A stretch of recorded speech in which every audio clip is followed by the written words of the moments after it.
Let me dial up. Oh yeah, we're good. I Hey, didn't what's forget going on? about you, Andrew. What's up, man? How are you? Good. How are you? Well, damn, they're talking shit about Nickelback in the chat. Yeah, it's getting real. Awful, man. It's That's getting real awful. out here.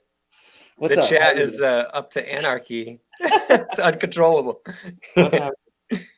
Not much. Just got out of work. I really want to start off by saying, I forgot who asked that last question, but that was really good because I just had one of my bands break up, so that was like good timing on that question. Oof. Yeah, well, I mean, Yeah. there are certain moments in which it's over. Right. You know what I mean? Where if the joy is gone, the love is gone, I'm not saying you should never quit anything, but Yeah, I'm absolutely. saying, Like you kind of know when it gets to a point. yes. I'm saying really what I should have said is that if you believe in it, you know what Right. I mean? If you believe in it, if you believe you have something special and you believe you're on to something that's unique, not just something that's going to be successful or make money or whatever, but if you believe that you are involved in a thing that is unique and special and can be fulfilling, then you can't For stop. sure. You have to Yeah. figure it out. Yep. But when none of those boxes are checked, I feel like it's totally cool to leave it behind. You know what I mean? Yeah, or when you know that you don't share the same vision Yeah, with your absolutely. bandmates or vice versa. Yeah. I feel But like being a full-time band has to be like kind of an all-in commitment.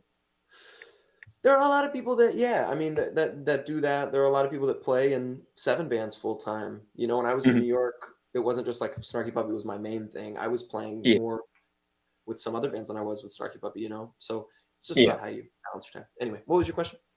My question was actually had to do with how you guys got started touring in Europe. Because you Ah, okay. started off DIY, obviously, and like I'm kind of in the DIY scene with a couple bands, sleeping on couches, renting vans and stuff like that. And you're touring America and stuff, but unless you have friends in Europe or unless some agency picks you up, is there really any other way to go about to start to dive into that realm?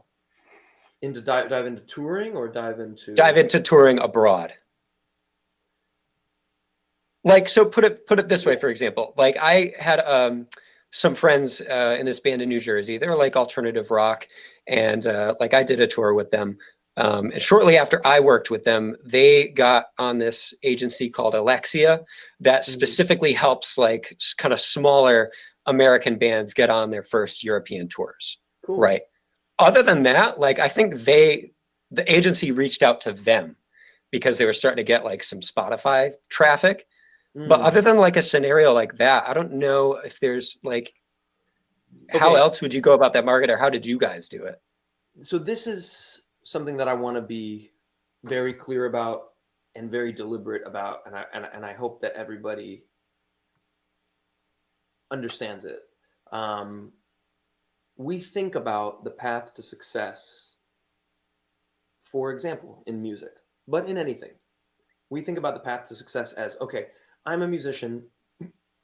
I want to be sustainable, right? I want to be successful. I want to tour. I want to blah, blah, blah, blah, blah. How do I do that? Our first thought is what does everybody else do? Hmm. A record deal, find a booking agent, make a video that becomes viral, make a music video, release an album, right? These are things that Yeah. are like obvious, right?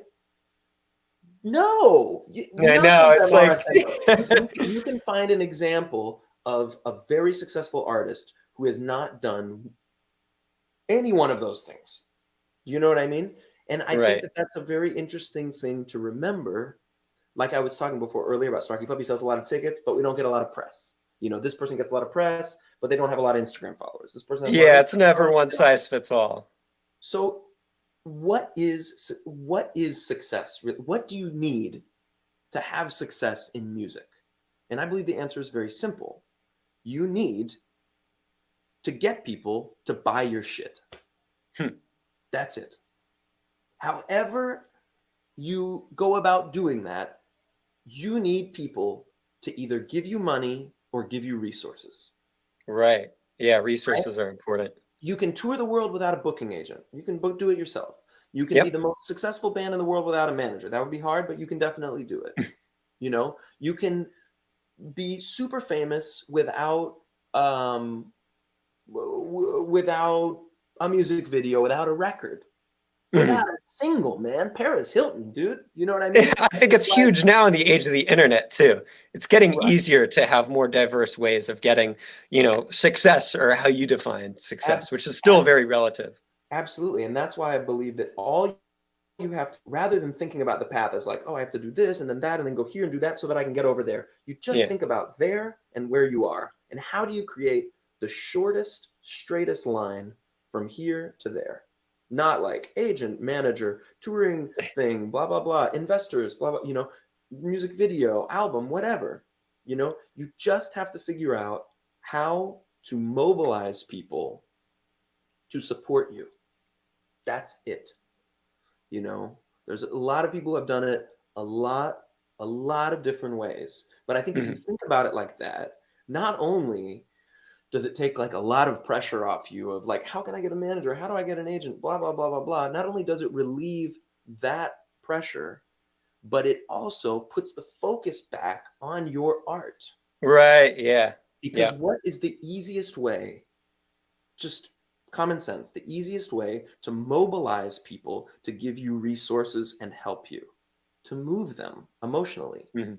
So if you're creating art that is capable of moving people emotionally, all you have to do is figure out the clearest and most comprehensive way of packaging that and putting it out to them so that they can give you what they want to give you.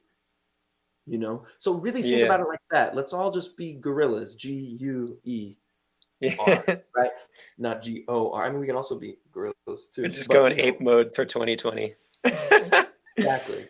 Ape But I, mode I and booking for 2020, yeah, but and for do it. writing. Yeah, whatever, whatever. The most influential artists in the history of the world were people who broke rules, were people who Mhm. did not do the normal thing. Look at the Beatles, look at Miles Davis, look at Radiohead. These were people who did not do the thing. Alfred Yeah. Hitchcock, you know, they did, they approached things, Kubrick, they approached things in a very, very, very, very, very different way. Yeah. So think about that with your art as the centerpiece of the plan. I really would encourage every single one of you to really take that thing that we just talked about to heart and to think of and to really take a long look and and think about it. So thanks for that question, man. Yeah, I really appreciate the insight. Absolutely, dude. Take it easy. It's been a pleasure. Likewise, Andrew.